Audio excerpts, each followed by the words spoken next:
Welcome to our channel. Today we how to update Slack app permissions for safer workspace integrations. Easy tutorial step by step clearly. Open your Slack workspace in your preferred web browser. Click on your workspace name in the top left corner.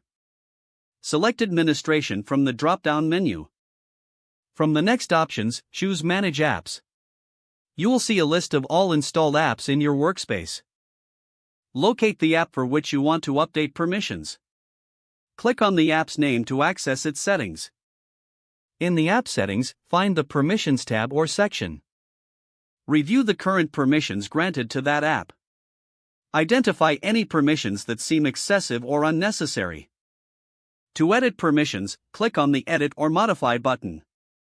Adjust the permissions as needed to enhance security. Once you have made your changes, double-check for accuracy.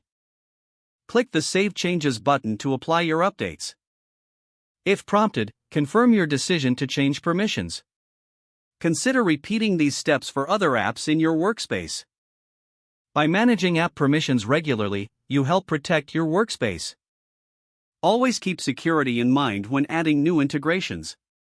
If the page does not load, refresh the browser or try again in a private or incognito window. Make sure you are using the correct email address, then retype it carefully to avoid small typos. If your password is not accepted, use the reset option and create a new strong password you can remember. Check your spam folder for enable two-factor authentication if available to improve account security and reduce unauthorized access risk. After signing in, review your profile details so your contact information and settings are accurate and current.